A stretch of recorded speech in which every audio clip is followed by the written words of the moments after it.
who am I? They don't answer it. They don't say, well, you're this and this and this.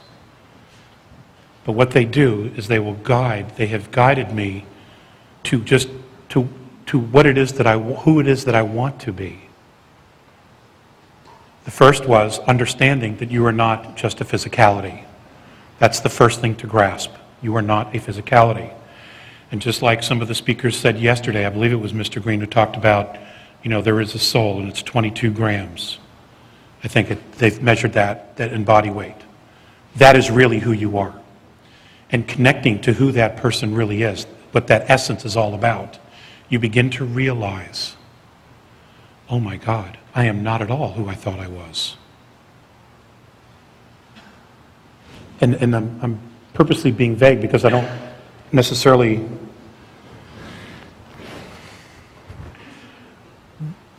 want to tell you who I am, other than to say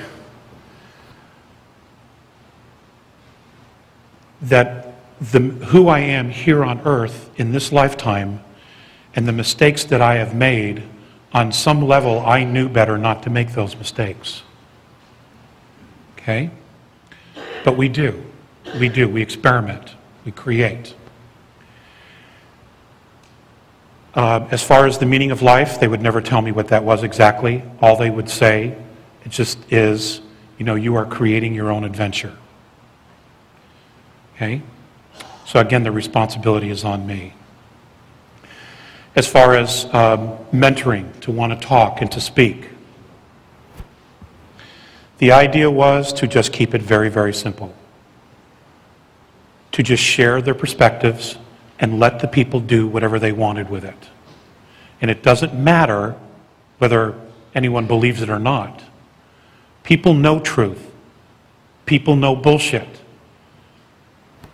Eventually it all comes to the surface. It has to. Because all of you are just like me. You all know better. You know what's real. It's just a question of detaching ourselves from our addiction to physicality. And that's what it is now. It's become an addiction because the focus is on the physicality.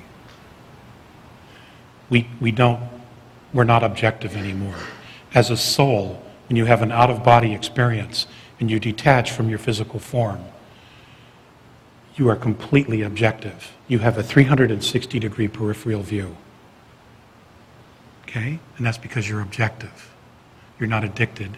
You're not stuck in the body or addicted to the body. And that's the part that they have been working on with me the most, is to actually feel and know that essence of myself as much as possible. So when we talk about mentoring, the mentoring is to get us from where we are here to self-empowerment. That's what I'm talking about. Once we have achieved self-empowerment. And it won't take long, folks. It really won't take long. We will know exactly what to do because we are spiritual beings. We are eternal. There is no age to us. And that's not a metaphysical blind. That is a reality. So the mentoring is to help us move out of our addiction to physicality into full power as spiritual beings. And it isn't full of dogma. It isn't any of that. It's all about introspection, voluntary introspection. That's what it is. Thank you.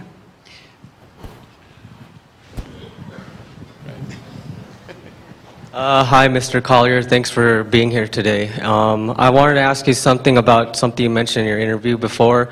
You mentioned that an ancient race called the Patal created human beings probably so long ago. I wondered if you could just elaborate on that, because I always just wondered about it ever since you said it. Thanks. It is believed that an ancient race, some of them call them the founders, other cultures call them the Patal, created not only the wormholes, but created most of the physicality in what we know as our universe. Because as they travel, they are finding civilizations and the ruins of civilizations far beyond anything that even they know. And we're talking 5th, 6th, 7th, 8th, 9th, 10th density space travelers who are traveling not only in moving in our physicality and other physicalities, but even their own. The wormholes is the best example that I've been given. No advanced space race has any idea how they were actually built, but we know that they exist.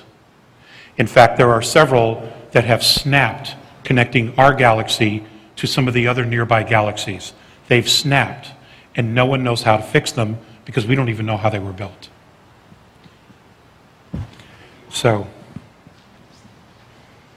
Hi, I'm Dan Bender, the one who's working on the streaming, and I was asked by the streaming audience, which is now up to 1,500 members currently watching, and I think we've probably had over 10,000 have tuned in on this particular segment, and I picked, thank you.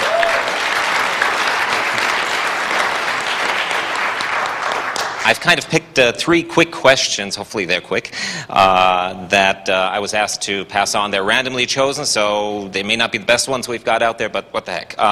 One of the first ones was, what free energy devices do you know about? One I know of is magnetic. It's essentially was invented by a gentleman in Tennessee that was just a bit larger than a shoebox. And it was generated by magnetics, and it had an engine inside of it, and it spun. Once you started it, it would power a home completely independent, no matter where it was. And I understand that the gentleman and the technology vanished about 8 years ago. He tried to get a patent on it, and that's when he basically went off the grid. Okay, next question. Because he demonstrated that technology. I just wanted to finish. Okay. He actually demonstrated that technology. Okay. And that he had began building that technology back in 1976. Second question I have is, can mentoring happen on the internet? Now, I have to admit, I wasn't completely paying attention to everything because I was so busy with everything on the internet, but I don't that's know. the question I have. That's a great question. I don't know.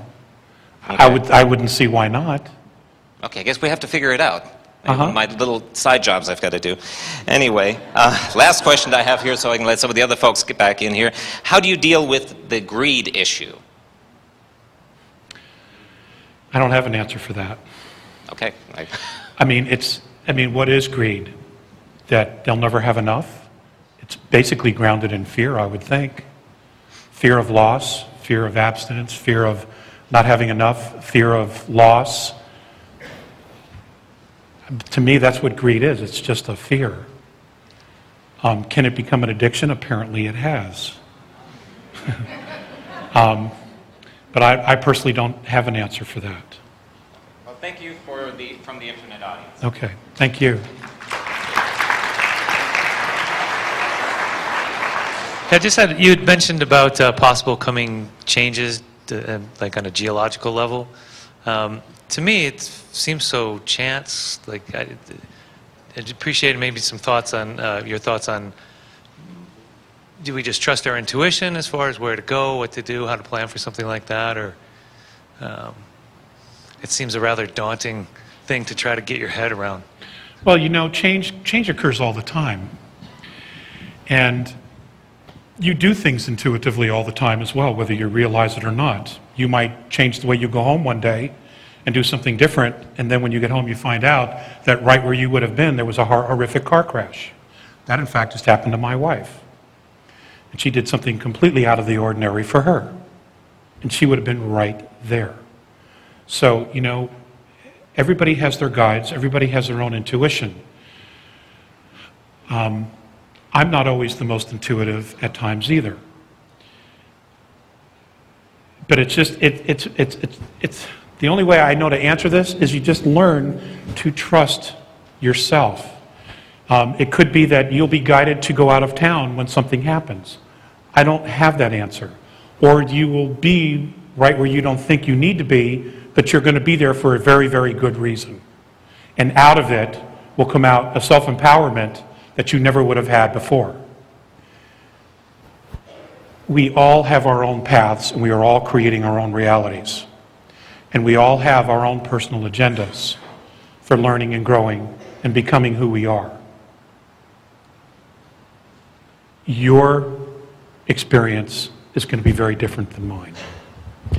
And I don't know how to tell you. I mean, hey, if I had a hard date, but I never do, and I don't get a hard date. And I've made that mistake in the past about giving hard dates, when in fact they were probabilities. So the fact is, I don't know either.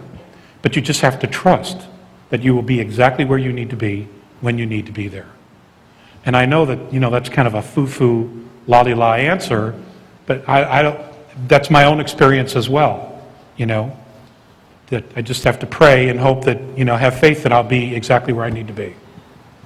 I appreciate that. That's pretty much how my take on it, and I just wanted to kind of see what your thoughts were on that, because to try to take it from a mental perspective and plan and get out maps and seems a little absurd to me, and that's kind of going the other direction in the trusting the flow of life. So I appreciate that answer. Exactly, and personally, I wrestle with that all the time. I try to have backup plan to backup plan to backup plan to backup plan, and I spend all this energy doing this, and it goes completely a different direction. So. How you doing? Thank you so for being here. I just had a question. When you mentioned the thing about the 47 levels of government, which are just triggering levels something. of security clearance. Security, yeah, that the president doesn't even know, that he's not really in charge. This happened 46 years ago, of course, but I was just wondering, what are your thoughts on the purpose of President Kennedy's assassination? I just was curious about that, if you had, wondering. No, don't be sorry. Don't be sorry. I just, ooh, man.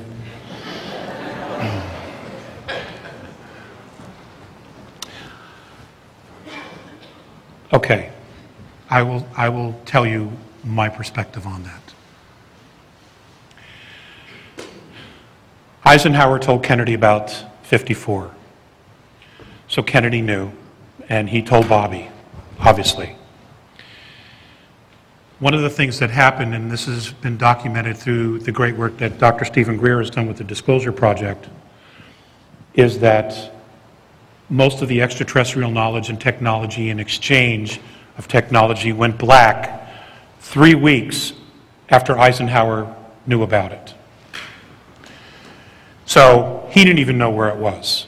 And this has been confirmed by one of his chief of staff, a brigadier general. It's Langdon, I believe it is. Langdon. So he shared all this with John Kennedy. And apparently where they felt the hub of the loss of where this technology had gone and how far it went black was something called the Special Operations Coordinating Group, which is part of the National Security Council. And what's interesting to note is that the first thing John Kennedy did when he took office was sign a presidential directive abolishing the Special Operations Coordinating Group. Now, no one knows exactly who they are, but they're not only connected to the intelligence, but also to all the black programs, to the secret space program, and everything else. There is some conjecture that these people are the governors of the Federal Reserve, because they control the money, and it's really all about the money. That's conjecture, though. I don't know for a fact. But what's interesting to note is that they had connections everywhere, to everything, because all the intelligence from above would come to them, and then they would decide which information the president was supposed to get. Again, those layers of security clearances. What's interesting to note is after the assassination, the very first thing Johnson did when he got back into the White House was recreate the Special Operations Coordinating Group, now known as Special Group, in the National Security Council. That's my take on it. And that's awesome. But that time during the 60s, of course, there's like 4 more. Are they all like just kind of series of random events, or are they all different, like, King and Bobby and, are they just all random occurrences of lone nuts, like, James Earl Ray and all those guys in Surrey, or are they just a part of that whole thing? I think that there are programs that overlap all the actions that occur in each country. Yes, there are some lone nuts or